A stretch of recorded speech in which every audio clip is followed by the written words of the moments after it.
Good afternoon, everybody. Welcome to another video with the Monkey Sensing Sensei, and today I have another installment of my series, Meditating Through Vinyl. Oh my god, this album kicks so much ass.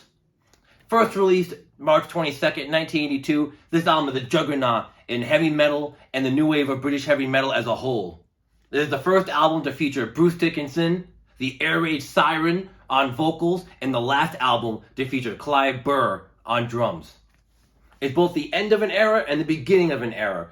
And while Clive Burr was an excellent drummer, a drummer who I really loved for the first three Iron Maiden albums, the self-titled, Killers, and of course, this classic beast, they found they wanted someone who could handle more of a progressive drumming style as they would go into more proggy type of music going forward. And of course, this album is celebrating its 40th anniversary this year. I just missed it by a couple of months. I didn't have this vinyl yet, but I'm sure as hell making up for it now. And going along the trends that I've been keeping with my Iron Maiden vinyl review so far, this is indeed the 2014 Parlophone reissue that was imported from the UK. Now, before I talk about the record in general, I wanted to just give an overview of the album cover, back, front, and back. And if you didn't check out last week's video, make sure to check out the video that I did on the inner and outer sleeves that I use to cover up my vinyl records. Now, pulling the jacket out of his sleeve, you're going to see this amazing cover that shocked many a people, parents included, in 1982. Of course, you see you got the iconic Eddie puppeteering the devil, who is again puppeteering a little figure of Eddie. Just absolutely chef's kiss brilliant. Now, you'll notice I might have some fingerprints on this because I am sweating bullets. I just got done listening to this beast on my setup not 5 minutes ago. And I am just shaking all over. I am overwhelmed. I am just having a good old time right now. And that's why I wanted to film this video as soon as I got done listening to it. I feel like that would give you the full effect of my impression of this amazing album. But to contain my excitement just a little bit, I have to show you the back cover. Of course, you have the five guys. You have Dave Murray, lead guitarist, great guitarist. I love his style. You have Clive Burr, of course, his last album again. Sad to see him go. Bruce Dickinson, his first album, again, excellent vocals. He's all over this album, just screaming up a storm. Again, something I really want to talk about later. Steve Harris, my second favorite bassist of all time. Many of you know who my favorite bassist of all time. I'm not going to get into that right now, but Steve Harris, brainchild and killer bassist for Iron Maiden. And then at the very end here, we have Adrian Smith, which this is actually his second album. His first album was Killers from 1981, but you'll know that I skipped that album for a special reason. And you'll know when I upload the Killers review why I did that. One of the things I love about this album, though, is its inner sleeve. This is really the first album from Iron Maiden to feature a really killer inner sleeve. So first I'm going to show off the photos of the band. It's all over the place. You have some going up and down, some going left and right. One of the stories I love about Bruce Dickinson was that before he'd come into the band, Steve Harris always would love to be up front. He was the up front of the band. He'd always be in front of everybody else, essentially. But when Bruce Dickinson joined the band, he was like, no, the singer should be up there. So what would happen is he would take his boom speakers, like the amplifiers they'd have on the stage, and put them together so Steve Harris couldn't go up front.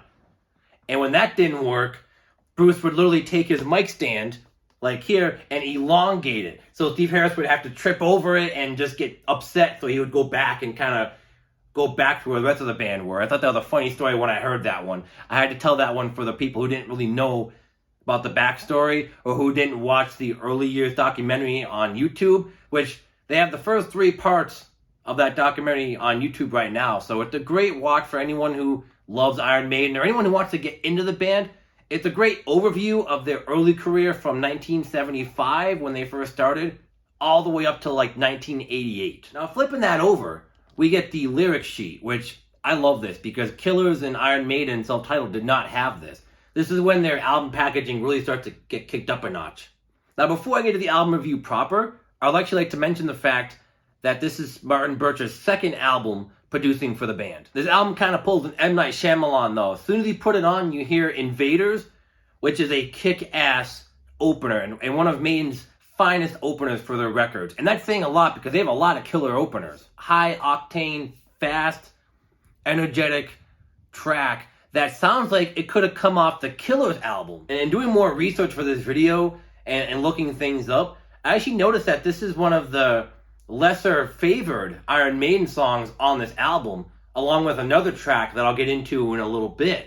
But I was shocked to find that out because it is such a great and heavy and fast opener. One of the best things about this track is the middle portion, where Dave and Adrian really have this amazing interplay between solos and shredding and just the main riff. It just blends so well together and takes you on this magical Viking war ride. This track leaves a good first impression for the rest of the album as we roll into the next track, Children of the Damned.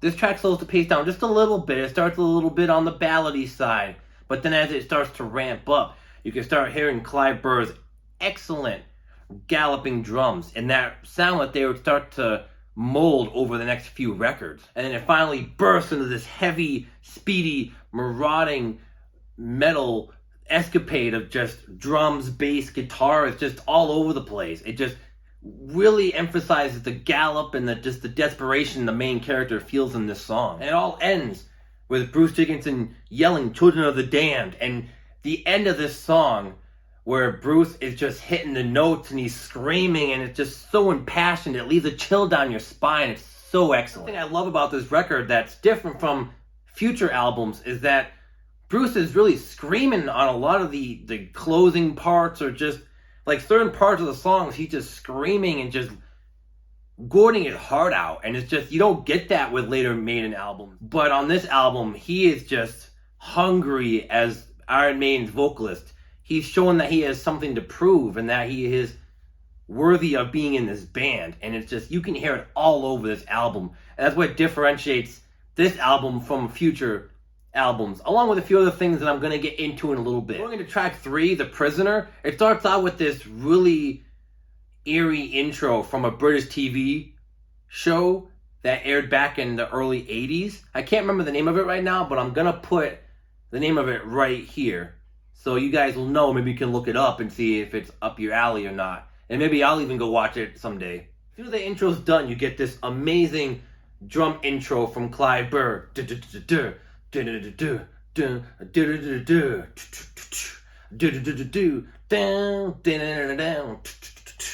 Along with the main riff, which builds and builds. It goes on for longer than you'd want it to at first, but it makes you like, it makes you sit at the end of your seat, and it makes you want to hear the main riff, and it does not disappoint. Because as soon as that's done, you hear that main riff comes in, and it turns into a power metal song, and it's so kick-ass. I'm on the run, I kill to eat, I'm starving now, feeling dead on my feet. Like, as soon as that's just badass, as soon as you hear that, you know you're in for a killer song. He is a free man. And the lyrics and the music really drive that point home. It just makes you feel like jumping out of your seat and just running around or just headbanging and doing whatever. It just makes you want to move. And that's one thing I love about this early era Maiden. It doesn't plod along. It gets right to the point and just kicks so much ass. And the excitement doesn't end there, because right after The Prisoner, we get the amazing and glorious second entry in the Charlotte the Harlot saga, 22 Acacia Avenue. And I love the interplay between the verses and the chorus. It's so heavy, but also kind of hopeful in that you want her to get away from this life. You want her to run away with the protagonist and actually live a excellent and fulfilling life. I especially love the end of this track, where it's just so fast and heavy, and just the vocals are gone, so all you hear is the main riff, and you hear the drum crashes that Clive does, and you have a little bit of that bass in the background that Steve Harris is so well known for. It just melts together for an excellent end of the song. And at the very close, you find out that Charlotte either ends up with the devil or Eddie, depending on who you ask in the band. That's just side one of the record. When you flip that over, you get the amazing and epic and galloping Number of the Beast with that very eerie intro from Revelations that I really enjoy. While I'm not a big fan of the opening to The Prisoner, because it kind of goes on for a little long, but it does set the tone of the song, so it does service the song in that way. But I feel like it does kill the tone a little bit of the album and the pace. This one, though, for opening a side, it is so effective.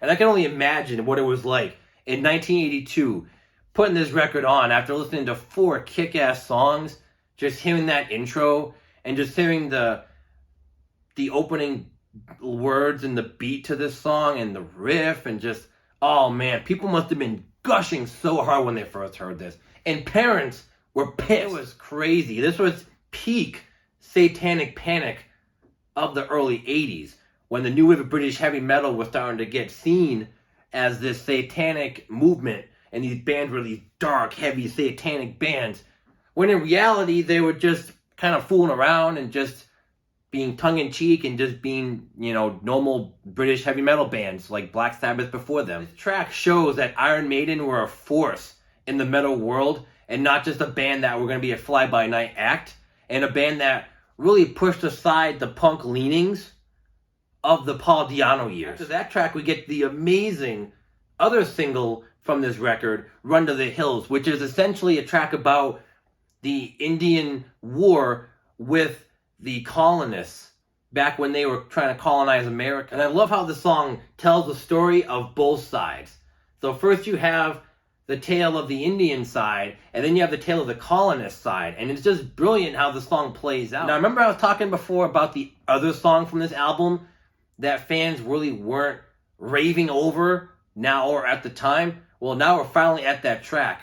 Track 7, Gangland. And to me, this is the second song that could have appeared on Killers, because of just how fast and how heavy it is, and just how I feel like it could be tailor-made for Paul Di'Anno's vocals had he still been in the band at this point. That album is just so punky, it's heavy. There's a certain charm to the Paul Di'Anno era albums that you don't get going forward. But I feel like some of the sparkle and shine of the D-era albums is on this record.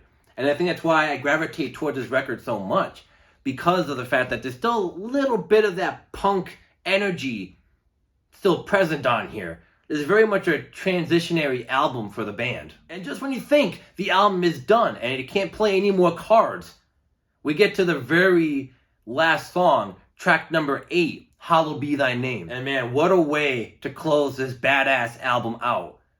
It starts off similar to Children of the Damned, where it's very slow, prodding. You hear words and tales of a guy who is on his way to be hanged in prison. This track to me really showcases the beginnings of Iron Maiden's more progressive sound that they would put on display in future albums such as Peace of Mind and Power Slave, Somewhere in Time, and Seventh Son of a Seventh Son. You get excellent drum fills by Clive Burr. And something about Clive Burr I didn't mention was I love his drumming style on these first 3 records, where it's very much urgent and powerful and to the point. And as much as I love Nico McBrain, he's more calculative, if that's a word. He's more calculating in his drum style. He's, again, more of a prog drummer, which is what they needed in the future to grow as a band. But for the first 3 records, Clive Burr just kicks so much ass. And rest in peace to Clive Burr. This album just is amazing front to back. And while I've heard people say that this album is a little imbalanced because it features a lot of the newer progressive sounds that they'd be experimenting with going forward, and a little bit of that early Paul Di'Anno punk flavor from the early era, it doesn't meld as well as other albums. But I'd argue that this album, as kind of, I don't want to say sloppy, but kind of as imbalanced as it is, this album, it's great. It has peaks and valleys, a little bit of everything on this record. And I think for that reason, this album is as heralded as it is. And it's the start of Iron Maiden's true success in both metal and just music in general. And before I end the video, because I didn't do it earlier, I really want to show off the vinyl and really show off just the amazing center label and the attention to detail they put on this record. Because to me, again, between the artwork and the overall theme of this record, this is the first album they really put a lot of effort into not only the cover, but the back cover, and again, the liner notes, and also the vinyl itself. Belly inner sleeve, of course. Gotta plug my video from last week. Make sure to go watch that if you haven't already. That video is actually performing very well. I don't normally like talking about YouTube stuff on here, but that video is almost at 30 views. So for those of you who watched and liked the video, thank you very much. That means a lot to me.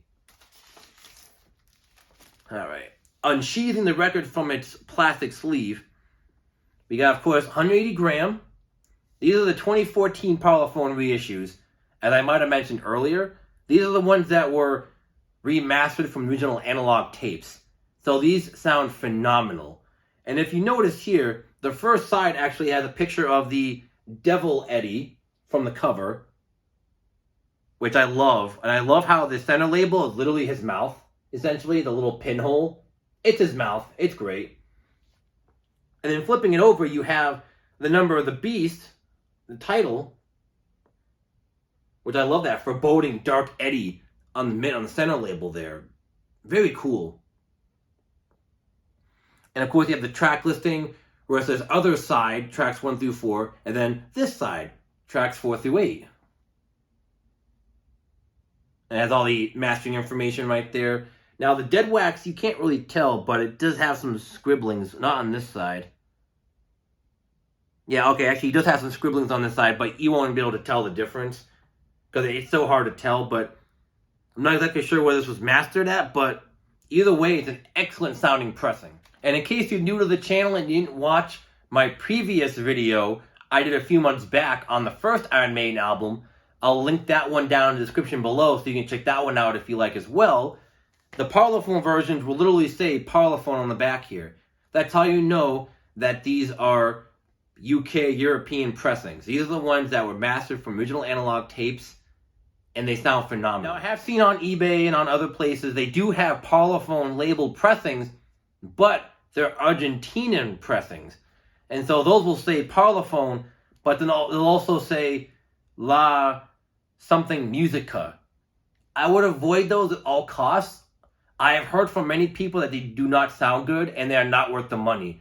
I'd much rather shell the extra $5 or $10 to buy a true Parlophone pressing of these albums, because it is more than worth it. If you would ask me a year ago my opinion on this album, I would have told you that it was overrated and not as good as some of the records that would come before, or had come before or after this. But in hindsight, and listening to this record a few times on my turntable, I have to say that I really turned around this album. With all that being said, thank you guys for watching this video.